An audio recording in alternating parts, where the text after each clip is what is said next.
You ever held a piece of paper that felt heavier than a car? That eviction notice sweat from the rain, clenched in my shaking hand, felt like it weighed 1,000 pounds. 24 hours. That's all I had before me and my mother, who could barely breathe, were out on the street. 3 jobs couldn't save us from the medical bills, and as I stood there in the cold outside our building, soaked to the bone, I thought that was it. Game over. Until a man in a flawless suit and silver hair stepped out of a black car and said, "Miss Williams."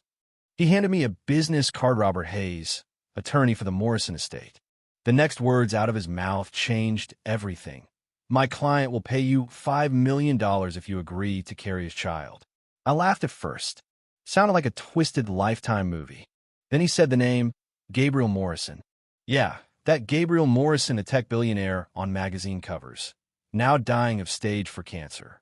He needed nair. No physical contact. In vitro. Full medical coverage. $5 million. 9 months. And I'd never have to work another shift in my life. I wanted to throw the offer back in his face, but I could hear my mother coughing through the walls of our paper-thin apartment. Her surgery needed to happen now, not next year. So I read the contract that night. All 200 pages of legal jargon I barely understood, and I thought about how $5 million would save her life. And mine. The Morrison estate looked like something out of a spy movie. Glass, steel, silence. Gabriel met me in a study lined with books taller than me. He was still handsome, but pale, frail, with this haunted look in his eyes. "Thank you for coming," he said. His voice was rough, not cold exactly, but guarded. I asked the question that wouldn't leave my head, "Why me?" He said I reminded him of someone. Someone strong. Determined. No, not his wife. He'd never had time for one. We discussed the terms.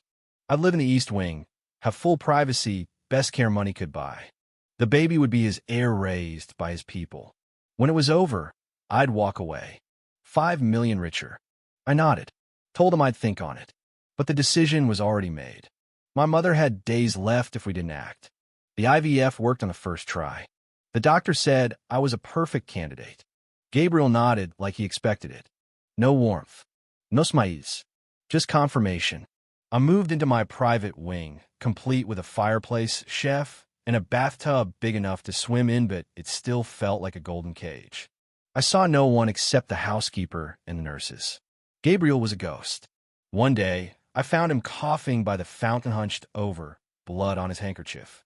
I reached out, and for a second he let me. That wall he built around himself cracked just a little. "You don't have to pretend with me," I said. He looked at me like no one had said that to him before. And from that moment, something shifted. We started talking late at night. I'd find him in the study, still working like he wasn't dying. I learned about his childhood, his mother cleaning offices, scraping together enough to buy him a computer. His foundation for medical research. The scholarships. The tech he built to help small businesses. The man behind the empire wasn't just chasing legacy, was running from loneliness. He asked me about school, why I dropped out. I told him about my mom getting sick, how I'd wanted to be a teacher. A few days later, a box of brand new education textbooks appeared at my door. No note, but I knew who it was from. Then came the twist I didn't see coming. Gabriel told me we'd met before. A charity gala. I was on a break, reading in a garden. We talked for hours about books, dreams, life. And then he disappeared. Turns out, the next morning, he got his diagnosis. "I thought I could let you go," he said. "But when I saw your name on the hospital's volunteer list, I couldn't walk away again." I was furious. He'd lied. Hid our connection. Chose me under false pretenses. But I also realized hadn't picked a body. He'd picked me. The same girl who made him feel something real that night in the garden. Weeks passed. My belly grew. So did the tension. Gabriel's condition worsened.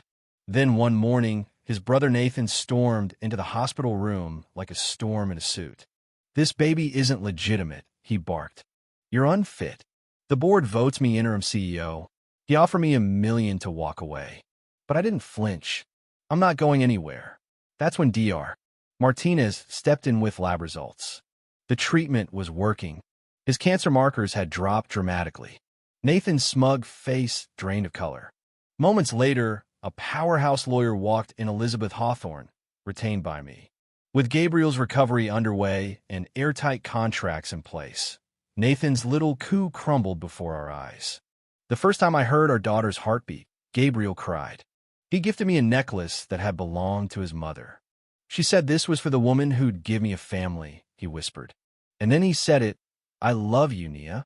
I didn't want to love him. I wasn't supposed to love him. But somewhere between the textbooks, the long talks, the rose garden, and the nights watching him fight to live, I did. And then, just like that, he collapsed. Blood, tremors, emergency treatments. He looked me in the eye and said, if I die before she's born, promise me you'll stay. Promise me you'll raise her. I said yes. Of course I said yes. We survived when we beat the odds. I thought that was our happy ending. But it wasn't just the cancer. It was everything that followed. The legal battles, the baby's birth, the adoption papers he handed me one morning with shaking hands. I want you to be her mother. In every way. I signed without a second thought. Now, we live in a warm, lived-in home. A family house. Our daughter, Isabella Marie Morrison, is 5 months old. Her smile is his. Her fire is mine. Gabriel reads to her every night, sings off-key lullabies, and tucks her in like a man who knows how close he came to never having this life. We started with a contract, but we built a family. And not a day goes by that I don't thank fate for that rainy night, for that silver-haired lawyer, for the impossible offer that saved my mother and gave me a future I never saw coming. But I gotta ask you, what would you have done? Could you carry a stranger's child for $5 million? Would you forgive the man who lied about how he found you if he was dying, if he was sincere, if he was everything you never knew you needed? Let me know below what's the line between business and love, and what happens when that line disappears.